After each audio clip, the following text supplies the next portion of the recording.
What's up, y'all? Happy New Year 2019. What's going on? Not too much been going on with me. Same old, just out here, right? So I hope everybody enjoyed the holidays. Mine were very quiet, didn't do too much, okay? And so now everything is returning back to normal. Everybody is going back to work. My daughter has gone back to school.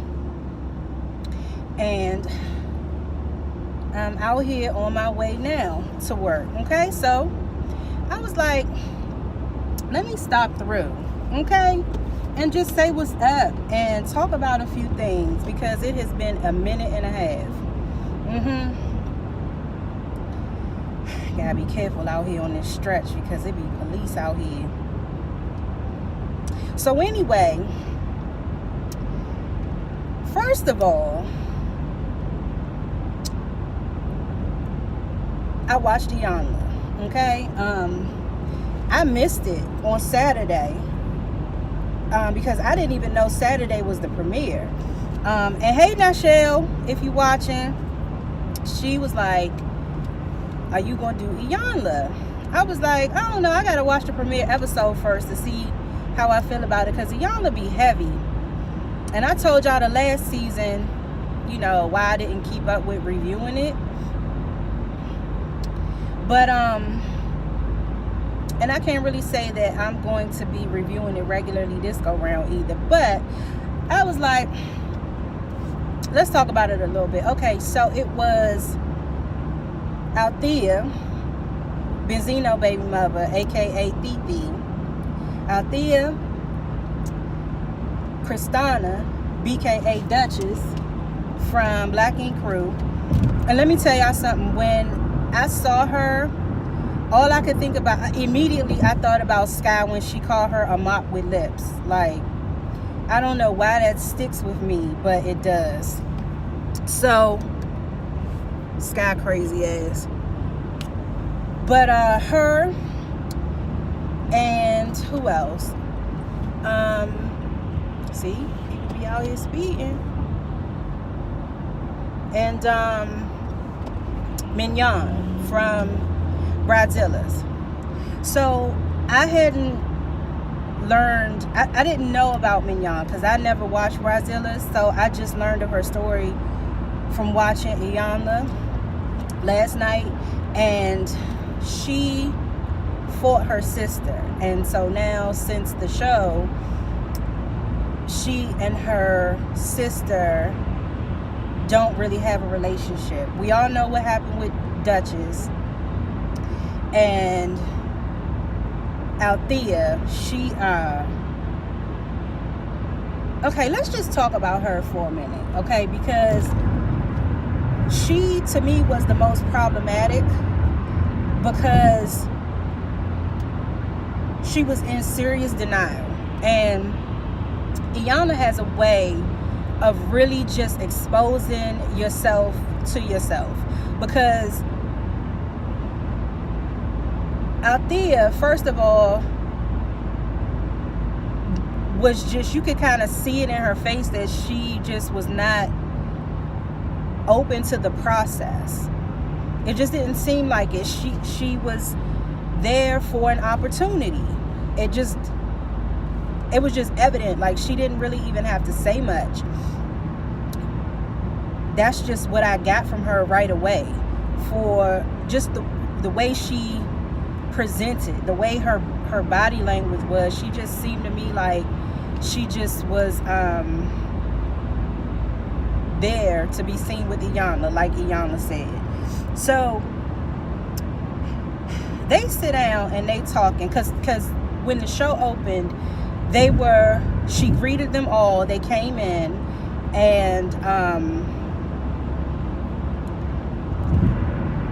Iyanla had cardboard cutouts of each of them, and they kind of just went from person to person, talking about, who is this person versus this person, which was on the flip side of a board with The cutout was the reality show self, and the person on the board was the other side of that person, who was the real, like the person that they were trying to get at that day. The purpose of the healing process. So she first sits down and she talks to Althea, and Iyanla was like, okay, so how did you end up on Love and Hip Hop or something like that? And immediately Althea said it was an opportunity, okay? And that's exactly what she meant. But when Iyanla started asking her the questions that really, like those real raw questions that made you think about your answer, she got real defensive.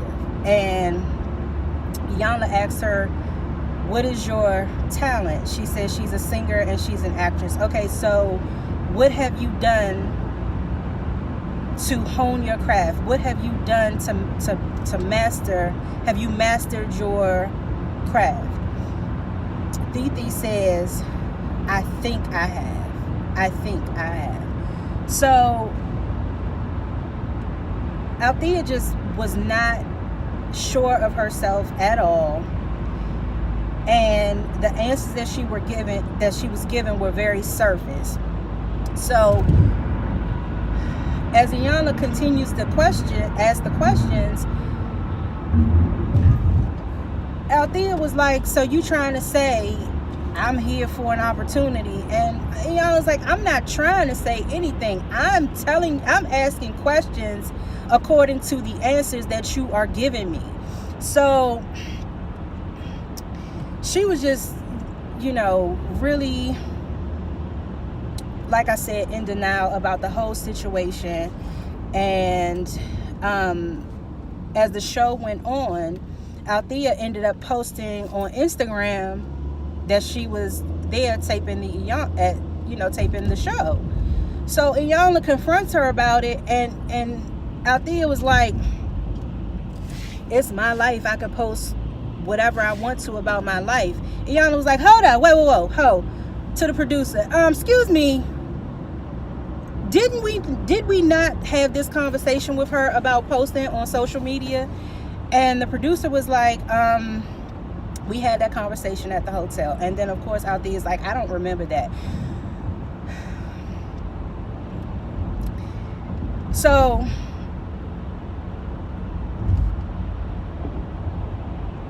I was just like, okay, Althea, like if you came on the show for, if you wanted to be on a TV show for an opportunity, Iyanla was not the show to come on. Because clearly Althea didn't know what she was getting herself into by coming on Iyanla. So, and Iyanla said it, she came here to be seen with Iyanla Vanzant, and that was clear. Because why else would you post it on your social media if you know they clearly told you not to do that? So she ends up leaving, right? She's like, the producers can just take what they've already shot and use that. I'm gone. All right, whatever, Althea. And going back to the conversation they were having, she said, Iyanla asked her, where has your talent gotten you, or something to that effect? And she was like, I was signed to Def Jam and it got me my first house at 19. Girl, you clearly do not get it. You don't get it, because Iyanla made it a point to say, none of what you are saying to me has anything to do with yourself.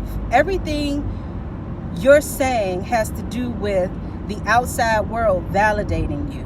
Okay, so you're just not, you don't get it. And Mignon said, you have to be open to what she is saying. And I think that's why you're kind of struggling with this, is because you're not receiving what Iyanla is saying. So it didn't go out his way. And hashtag trickeration, ain't that what Iyanla said? Trickeration and shenanigans. I was like, okay, Miss Iyanla. Now bye Titi, girl, bye. She She assaulted Benzino. That's the reason why she had the mugshot. She got arrested for that. Whatever. Duchess. So Duchess, there wasn't really anything too memorable about the interaction between Iyanla and Duchess besides the makeup situation, because about midway into the show, one of the producers handed Duchess a mirror and some makeup wipes and was like, this is to remove the makeup. Remove your makeup. And Duchess was like, I'm not taking this makeup off. So Iyanla comes in and Duchess explains to Iyanla that she spent a lot of time being harassed online about her skin and the way she looks and everything. And Duchess, is like, I need to be comfortable. I don't feel comfortable without my makeup. And Iyanla's point to her was, it's not the makeup. It's you not being comfortable enough to present yourself to the world without it. Okay? That's where your healing is. And so I totally get it. I mean, and in all honesty, like, I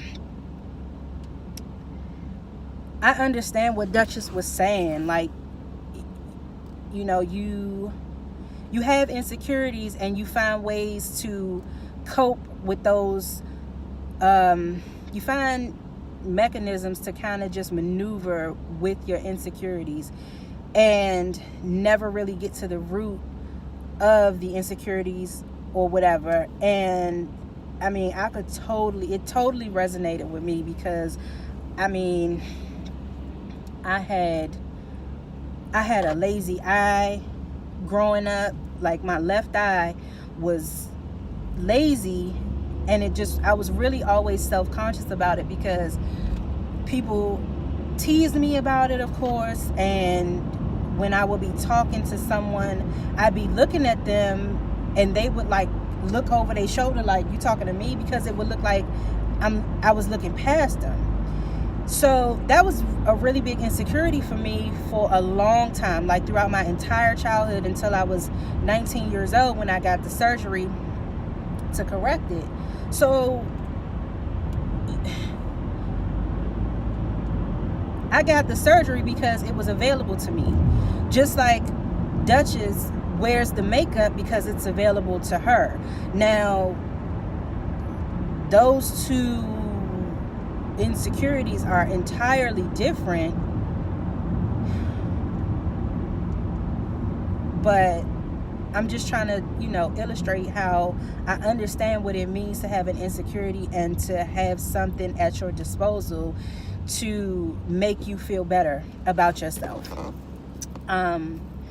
But the difference with me and Duchess is that I'm not on reality TV. And I did the surgery to make me feel better about me and to not be self-conscious about my eye. Duchess, on the other hand, wears the makeup and felt that way, was feeling that way because of how people were treating her on the internet. People who don't know her, people have really nothing to do with her life, the way they were bullying her online. Iyanla says, they call me a witch, they call me a fool, they talked about my shoes. Like, why do I even care? So anyway,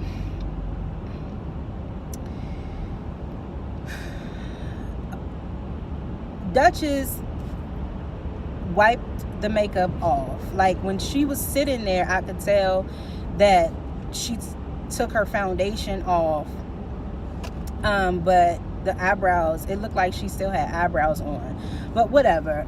She did it, and she received, it seemed like she really received what Iyanla was giving her. Mignon, her story wasn't too much to her story either. Like, I mean, she was on Bradzilla's, she fought her sister, she married the guy, they're not married anymore, and because she decided to do reality TV, in turn she sacrificed her family. So that's it. And I liked how the show closed out, and Iyanla talked about,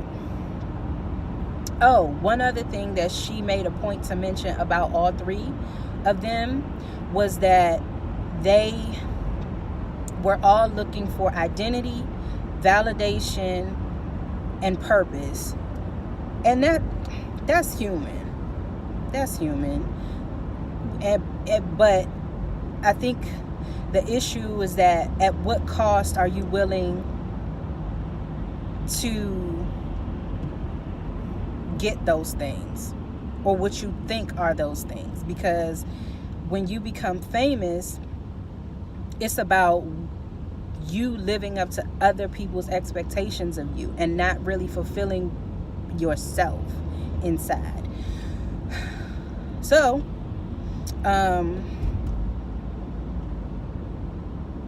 that was pretty much the show. And I really like how after each interaction Iyanla has with the people who are on her show, she hugs them.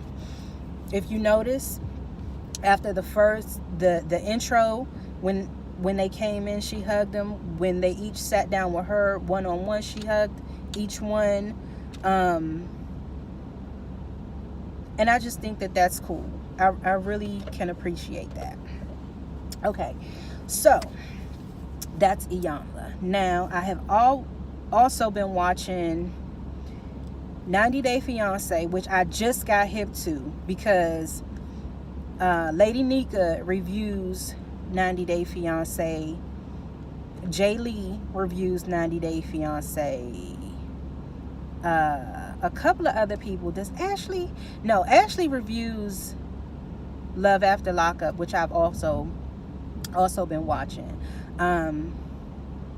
Shout out to S Young, aka Princess Diamond Cut. She reached out to me a while back and just, was like, hey, how you doing? Haven't seen you in a while. Thank you, girl. I appreciate that. We just go from day to day. I know I do.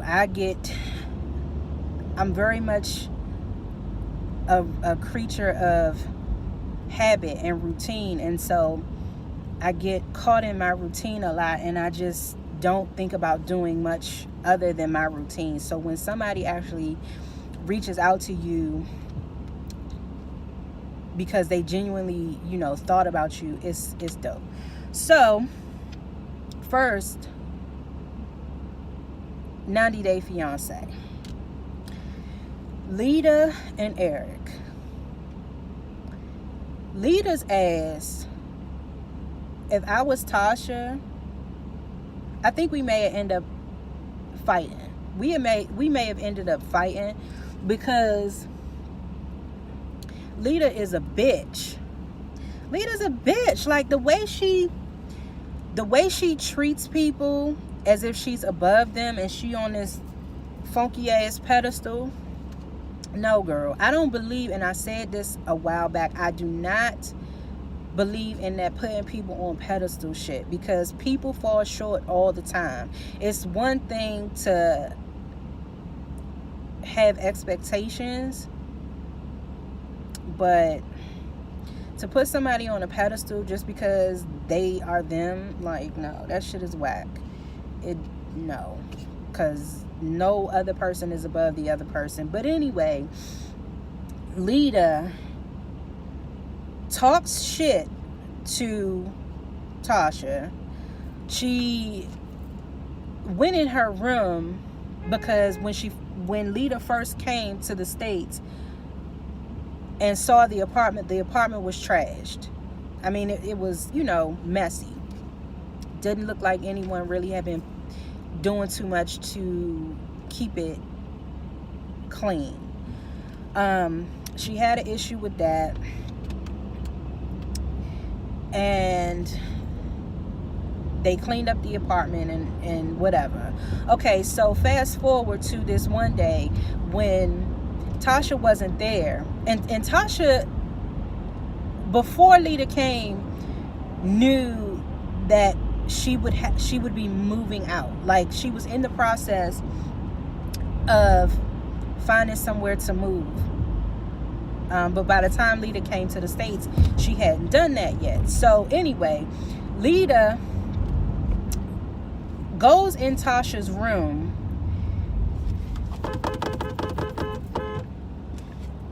Oh my God, these old people driving. You try to be courteous and they don't know what the hell to do.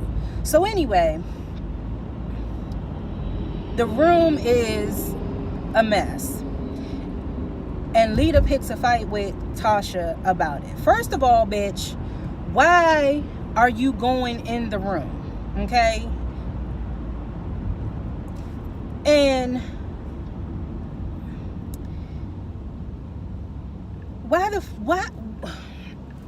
I can't even ask why, because Lita is so selfish and self-centered. Like, she was trying to find any way she could to push Tasha out of that apartment, because she doesn't want Tasha there. She wants to be the complete center of Eric's attention, and she wants Eric to only focus on her and her son. Okay, so Tasha ends up leaving, but before she left, Lita gets Eric on the phone, and this son of a bitch gonna tell Tasha, you were gonna move anyway, so why don't you just get your shit and leave? Oh my God. You know what, Eric? You deserve Lita's ass. You deserve Lita's ass, because she gonna treat you like the sack of shit you are. Okay? And Eric obviously is very desperate, because he said, in so many words, I've raised my kids for the past 20 years, now it's my turn. It don't work like that, though. I mean,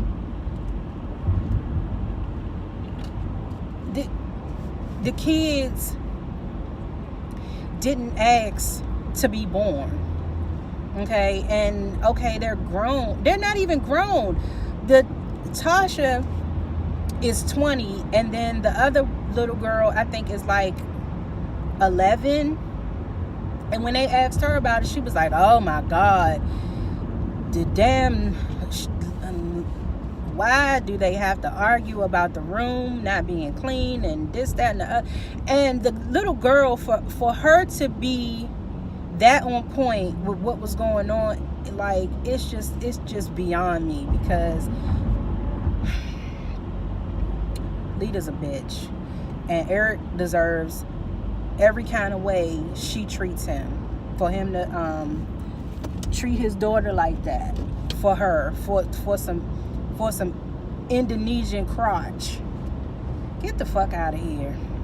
She need to take her ass back to Indonesia. And then when they were sitting there at the table talking, Eric and Lita were sitting at the table at the park, it looked like, and they were talking about the big blow up that happened with Tasha and Lita. Lita said, well, you chose your kids over me, so I thank you for that. And Eric is sitting there looking like a puppy who had just been patted on the head. And then did this bitch smack him like a light pop in the face? Girl, bye. She told Tasha, yeah, you know, he's chasing all down behind me. I told him to call off the wedding, and you know, he was chasing off. Girl, whatever. You need to go back to Indonesia. And that her son, it's a shame that he has to see his mother treat people like that, because he's going to think that that's how you're supposed to treat people. All right. And Asuelu and Kalani, I came with Kalani because Kalani takes zero accountability for her part in the shit that's going on. She's got a 7-month-old baby. First of all, she's 30. Asuelu is 23. Kalani treats Asuelu like shit as well. And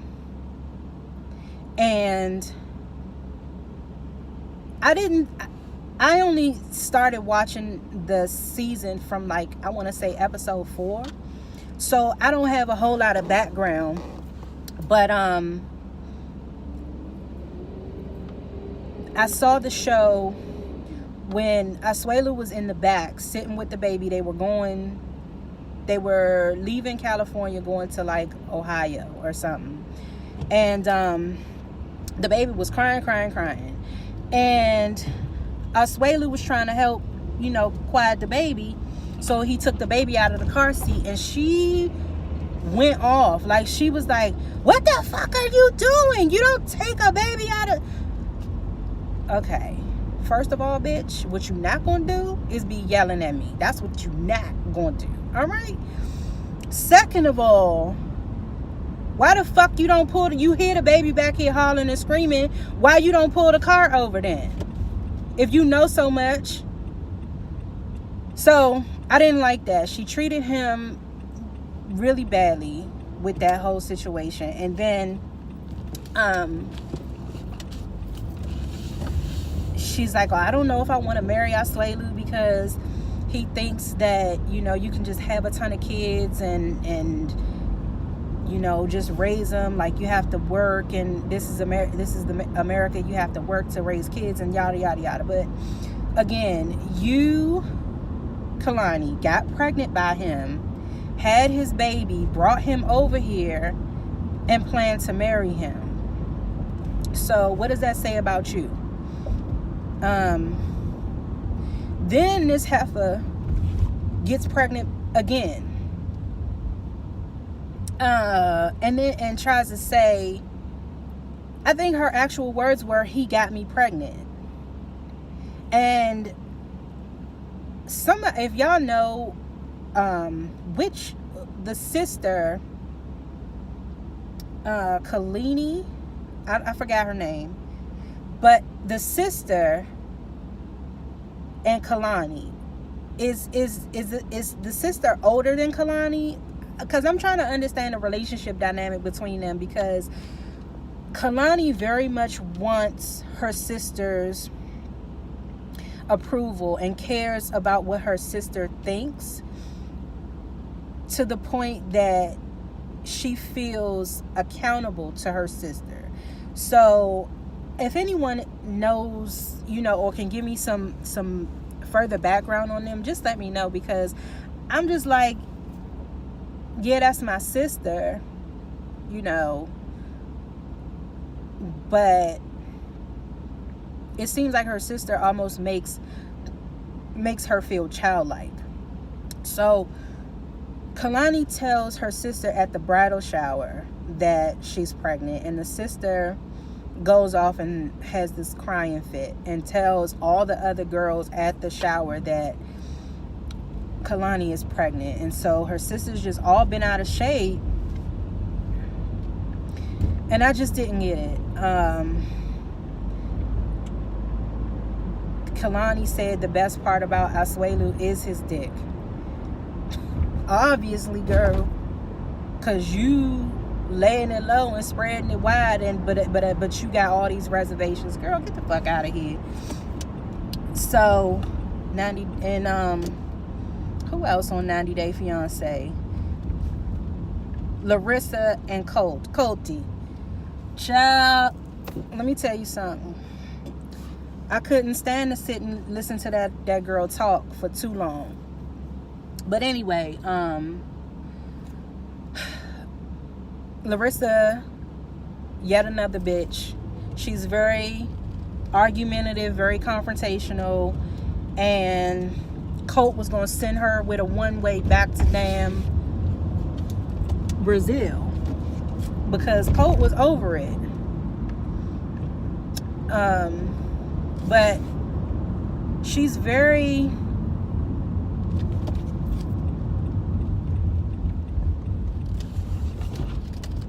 confrontational with everybody. She got into that big screaming match with the friend, with the mother, and all of this shit. But anyway, y'all, listen, I'm gonna end this video here. I still got more I want to talk about, but I'm gonna have to just do another video at some point soon. So Happy New Year, y'all. I appreciate y'all, and I'll catch y'all in the next video.